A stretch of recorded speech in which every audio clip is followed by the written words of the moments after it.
Movie की शुरुआत में विल और ग्रिम नामी दो भाई दिखाए जाते हैं जो खुद को जिन भूत भगाने वाले आदमी बताते हैं। रियलिटी में ये दोनों भाई ड्रामा कर रहे होते हैं और नकली जिन भूत बना के लोगों को डराते हैं। दोनों भाइयों को पैगाम मिलता है कि साथ वाले गांव में चुड़ैल का साया है। दोनों भाई वहां जाने के लिए तैयार हो जाते हैं और बदले में वो उनसे भारी रकम का मुतालबा करते हैं। गाँव के लोग इन दोनों भाइयों को एक पुराने कॉटेज में लेके जाते हैं जहाँ पे चुड़ैल दिखाई देती है। अचानक इन्हें महसूस होता है कि यहाँ पे कोई शक्तिशाली आत्मा मौजूद है और फिर अचानक से चुड़ैल इन दोनों पे हमला कर देती है और फिर चुड़ैल उन्हें अपने वश में कर लेती है। बाद में मालूम होता है कि ये सब कुछ तो नकली था और एक धोखा था। चुड़ैल का डर इन लोगों के दिलों में बिठा के ये दोनों भाई सिर्फ और सिर्फ गाँव वालों से पैसे लूटना चाहते थे। अब जब गाँव के लोगों को सच्चाई मालूम हो जाती है तो वो इन दोनों भाइयों को बादशाह के सामने पेश करते हैं। बादशाह उन्हें खोलते हुए पानी में मरने की सजा सुनाता है, लेकिन एक भाई कहता है कि उन्हें माफ कर दिया जाए तो वो असली चुड़ैल को तलाश करके लेके आएंगे। बादशाह मान जाता है और बदले में उन्हें जंगल में खोई हुई बच्चियों की तलाश के लिए भेज देता है। अब एक लड़की एंजेलिका उन दोनों भाइयों की हेल्प करती है क्योंकि वो जंगल के सारे रास्ते जानती थी। अब जंगल में इन लोगों को एक टावर नजर आता है। एंजेलिका बताती है कि ये खौफनाक टावर जंगल में खुद ब खुद ही दोबारा से बन जाता है।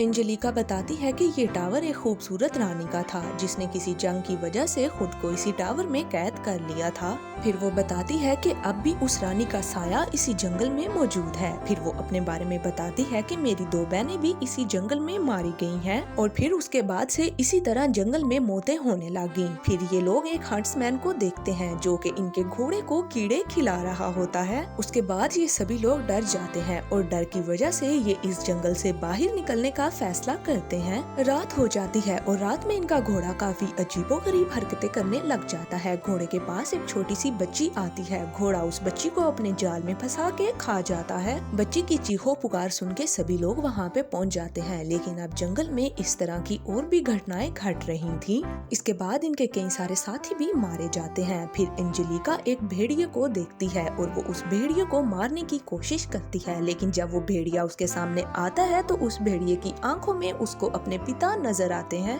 वो रुक जाती है और भेड़िए को कुछ नहीं कहती क्योंकि उसको एहसास होने लग जाता है कि वो भेड़िया उसका पिता है।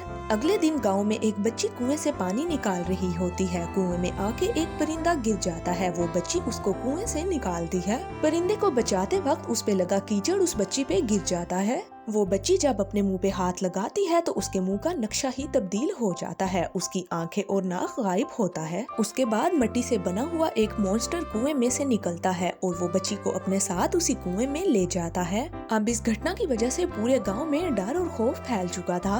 अब अंजेलिका और वो दोनों भाई इस कहानी की तह तक पहुँचने के लिए गाँव में आ जाते हैं। जैक अब जंगल वाले टावर के ऊपर चढ़ता है और उस टावर पे उसे 12 तहखाने मिलते हैं। फिर वो एक का दरवाजा खोल के अंदर दाखिल होता है और बेड पे वो उसी बूढ़ी रानी को लेटे हुए देखता है जो कि अभी तक भी जिंदा थी। फिर वो रानी अपने ब्लैक मैजिक से जैक को अपने वश में करने की कोशिश करती है, लेकिन जैक किसी तरह उसके जादू से बच के उस टावर से कूद जाता है। जैक को मालूम हो जाता है कि रानी फिर से जवान होना चाहती है, जिसके लिए उसे 12 लोगों की बलि चढ़ानी होगी और जिसमें से वो 11 लोगों की बलि चढ़ा चुकी थी और अब चुड़ैल उस बच्ची का शिकार करना चाहती थी। अब जब राजा को ये सब मालूम होता है तो वो कहता है कि ये दोनों भाई फिर से झूठ बोल रहे हैं। राजा हुक्म देता है कि पूरे जंगल में आग लगा दी जाए और इन दोनों भाइयों को भी साथ जला दिया जाए, लेकिन रात को अंजेलिका उन दोनों भाइयों को आखिरी वक्त पे आके बचा लेती है और जाते जाते वो भेड़िया फिर से अंजेलिका पे हमला कर देता है।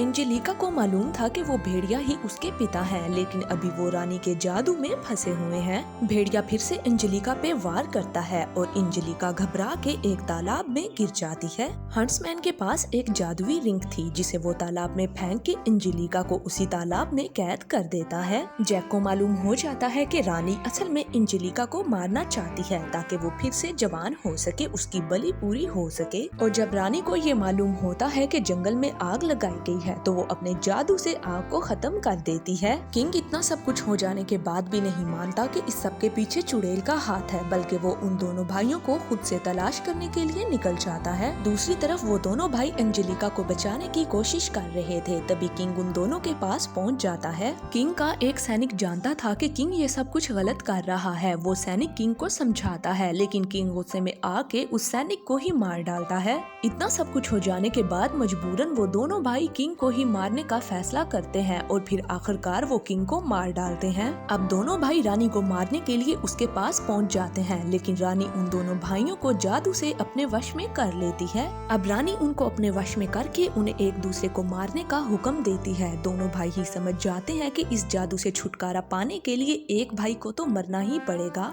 अब आखिरकार विल अपनी जान दे देता है, क्योंकि उसको मालूम था कि जैक रानी को खत्म करने का तरीका जानता है। जैक को रानी की कमजोरी मालूम थी, वो उसका जादुई शीशा जाके तोड़ने लग जाता है। शीशा टूटते ही रानी भी टुकड़ों में बिखरने लग जाती है, जिससे रानी की मौत हो जाती है और जादुई महल भी टूट जाता है। सभी लोग हंसी खुशी गाँव लौट आते हैं और ये मूवी यहीं पे एंड हो जाती है।